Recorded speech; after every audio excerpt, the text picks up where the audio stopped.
Hi there! Welcome to our first MoA Art Snack for kids. I'm Elizabeth. And I'm Twyla. And we're going to show you how to make a mask just like ones that we have in our mask exhibit at the museum. The mask we're going to do today is after artist Annalee's mask called The Grasp. This artist used a lot of points of color and glitter to kind of accentuate parts of the face. Now if you have glitter glue at home, please use that.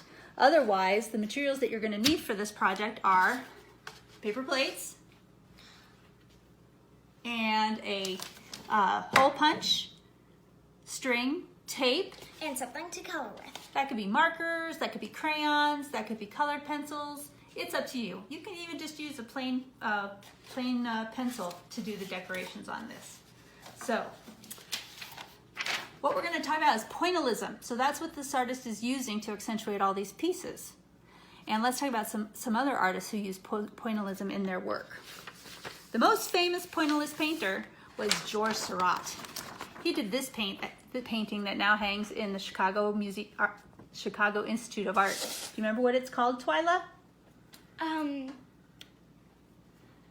Sunday afternoon on the island of La Grande. Jate. Good job. And it's a beautiful piece and it's huge. So if you ever get the chance to go to Chicago and see this piece, you totally should. Another artist that uses polka dots that I like a lot is Yayoi Kasuma. And she does a lot of polka dots on glass pieces. So this is a piece that she did called All the Eternal Love I Have for Pumpkins. She's an older artist. She's done a lot of work, but her polka dot pieces are definitely my favorite. So she wears polka dots, she uses polka dots in her artwork, and she even does installations of art where you can put polka dots all over a room in a museum. Pretty cool. Another artist that uses a lot of polka dots is Fort Collins' own Amelia Caruso. She uses different shapes and shapes of circles, and she uses all these polka dots together to form these crazy, wonderful environments that just make your brain explode.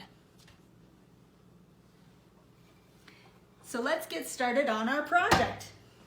Let's look one more time at Annalee's artwork to kind of get an idea about what she's doing.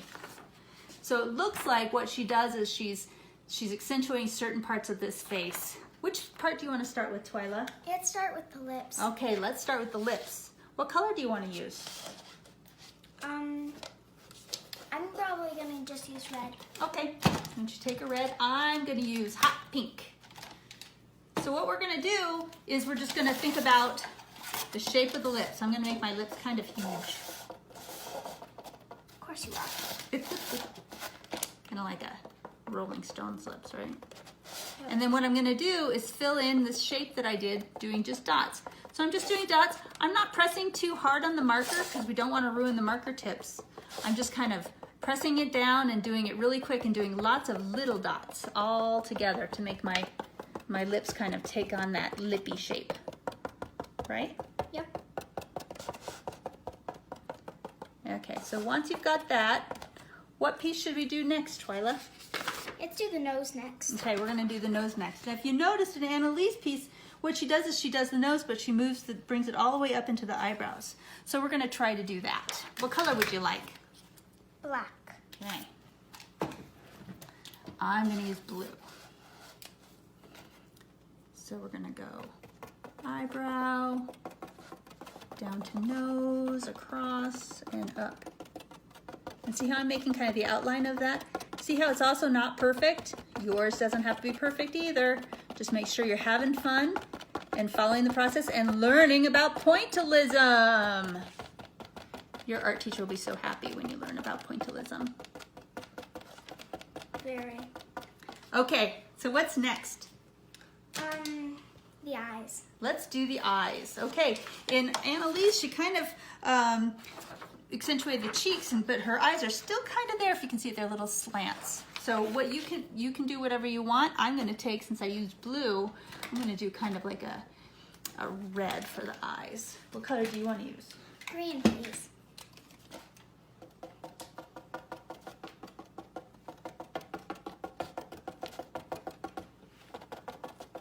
And And if you want to use a couple colors for the eyes, that's okay too. I think I'm gonna maybe. And if you want to make like a character from a book, that'd be pretty. That's a great idea. Are you doing a character from a book? Yes. Who are you doing? Harry Potter. Harry Potter. I don't know what book that is. Never heard of that book before. As you can see, she's very sarcastic. Okay, so now I've got a nose and eyes. What do we need to do next, Twyla? Cheeks. Let's do some cheeks. What color do you want your cheeks to be? Kind of, this. I'm gonna do orange. And see how I'm kind of following the contour of the eyes? That's kind of what Anna Lee did with her piece.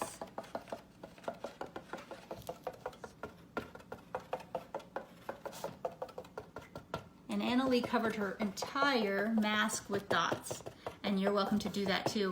And she covered it with you can just make your face very obvious. Or you can make your face very obvious. It's your piece of art, so you can do whatever you want to do. Also, if you want to do different shapes, different sizes of polka dots, like Amelia Caruso, you're welcome to do a couple different sizes if you want to. And different colors. You can color the whole thing. You can also put hole punches in the side, more hole punches, and you could put yarn in there and give it some hair. Yeah. I'm gonna give mine some hair, but just with dots.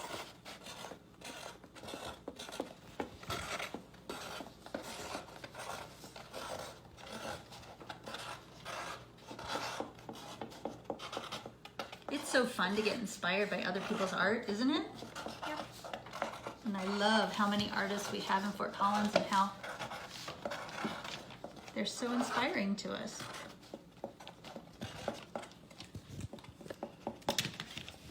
I think I'm about ready to put some string on. How about you?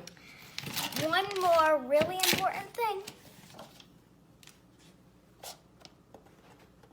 Oh yes, the scar. Very important. All right, so when you get to the point where you're ready to put your string on your mask, what you want to do is you want to take kind of a long piece of string. Here you go. And you're going to put it through a hole. Okay? And if your plate, if they don't, maybe there's a craft store around you that sells punched hole paper plates. If not, you'll probably want to punch some holes in your paper. You have to punch a hole. 2 holes at least. Okay, so you're going to put that on. You're going to measure and see how long it needs to be to fit around your face.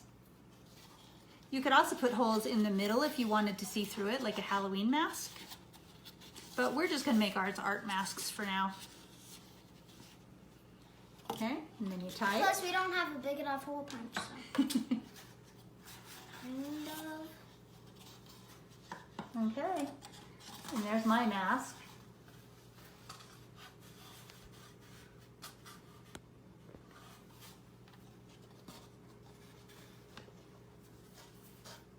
And you may make it a little bit tighter.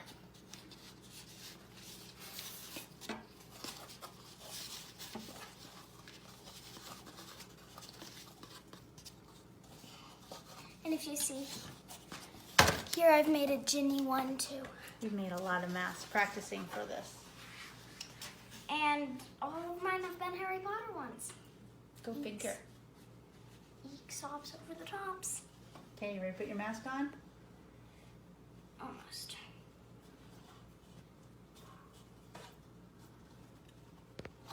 All right, time to put our masks on.